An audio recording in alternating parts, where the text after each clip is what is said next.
As you know, the Muslim organizations that are, they represent about 80,000 Muslim community members in the Ottawa region, and the Ottawa-Gatineau region. These organizations operate masajids, mosques, schools, youth and community centers, as well as charitable and social services. They include also the Sadaqah Food Bank project, which has helped alleviate the need of people across the city, regardless of faith, and has a strong support of all communities. And I take this moment to make dua, to make for our brother who is going through chemotherapy. So we ask Allah subhanahu wa ta'ala to alleviate his segment. So Mumtaz Akhtar, he's the founder of this endeavor. Fajazakallah khair. Please make dua for him. As he could not attend, he has to stay home, and we pray for him for his quick rehabilitation. So these organizations, they also provide places of worship for Muslims across the region, hubs for youth, and also for youth to learn and make friends, and to learn from example, and to really be proud of who they are. Be proud of who they are as religious people, but also as Canadians, and contribute greatly in the success of this beautiful city of ours and country of ours. I would like to highlight a few of the things that the UMO OG has done in the past, and some of them for the past few years. The UMO OG helped coordinate significant fundraising efforts for several causes, ranging from raising funds to build masajids, support schools and local charities, as well as participating in the raising funds for the hospitals, namely the CHIU hospital. This is something that we are in a telethon, and we take a CHIU telethon, we take pride in it. Our imams participate in it. So this is something that we would like to continue, and inshallah, for the years to come. The UMO OG also had helped or played an important role in supporting the settlement of refugees in the past few years, and in a testimony and thank to all of you who have participated and continue to participate, helping the newcomers settle in our beautiful city. So either by visiting or supporting financially or morally, or even the people who are there just to be as a moral support and also as a role model. Because as a newcomer, it takes a toll on the person to learn a new language and to live in a new city. So thank you for all of you who have participated in this endeavor. Also, the United Muslim Organization, or UMO, has quickly mobilized to assist the persecuted people from the Rohingya, as you have seen. So we have raised money for the Rohingya people who have been displaced, and they have nowhere to turn except God, so we try to help them. And we did also in the past help our friends and colleagues from Fort McMurray who have been devastated by the fire in the Fort McMurray. And also, lately, we have supported, a person, maybe many of you don't know, but Ana Sharet is one of the people, a bus driver, who helped one helpless girl. She was in the bus and she was bullied because she was wearing a niqab. So this bus driver stood for her and stood firmly for her. Unfortunately, he passed away just recently. So this is something that we, as a community, we paid visits to his family, and we contributed, as UMO OG, we contributed 5,000 to the Monarch, or one of the causes that he lived, where he lived, which is in palliative care, the Monarch. So again, thank you for our participating organization to support that. As well as, for the past 6 years, the UMO OG has organized one of the largest conferences in Ottawa, if not the only conference in Ottawa, which has brought renowned speakers and scholars in the city and attracted thousands of attendees, and continue to be one of the main attractions for our youth.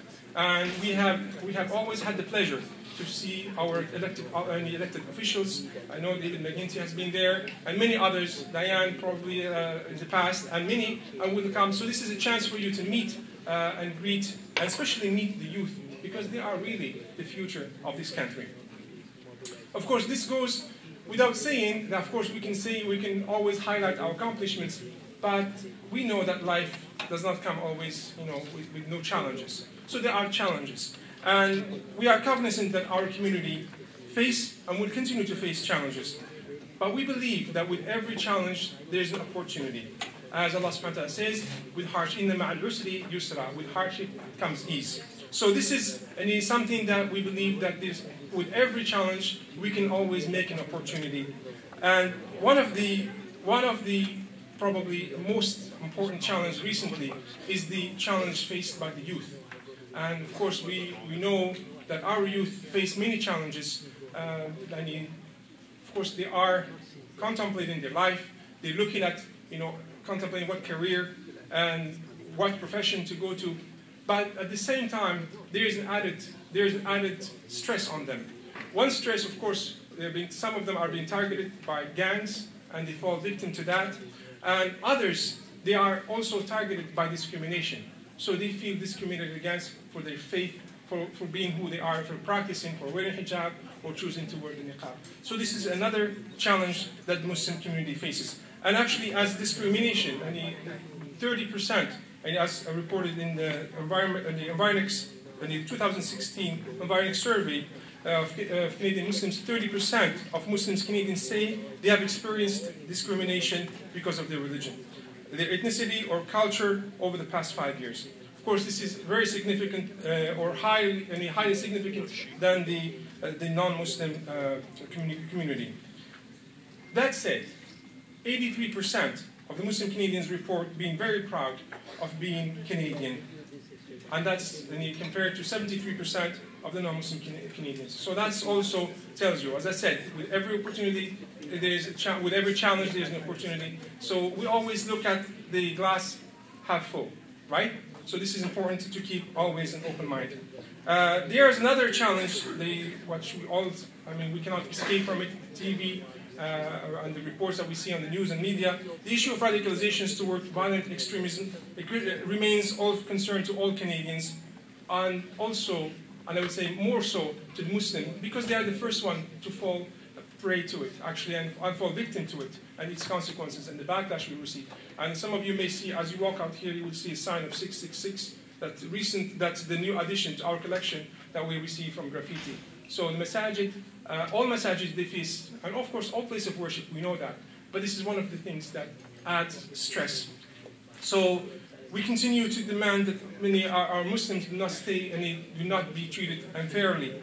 And we welcome, of course, the support of our dignitaries, our elected officials all the time, and for praising the community and for participating in such events, because this will eradicate the stereotypes that the non-Muslim community, they don't know about Muslims. So it's important to have and attend such event, to learn about other cultures, and to learn that in the end, we all feel hungry. I know that you feel very hungry, and you're going to be eating very soon. We're not going to do like last Ramadan. So I'm going to cut this short. I still have like maybe 10 pages. So we are hopeful that we can work together to confront the challenges facing our communities and our country as a whole. We are optimistic about what can be accomplished for the betterment of our country when everyone is included, or as somebody say, where everyone matters. And we look forward to strengthening our communities and participating fully in making Ottawa Gatineau even bigger, stronger, more vibrant and prosperous, and more so united and cohesive. So on behalf of you, all of these brothers and sisters, and all of the guests here, I would like to thank you for taking the time on this beautiful Saturday to attend this event. And I hope you will enjoy your evening, and more importantly, enjoy the dinner. Jazakumullah khair. Thank you so much.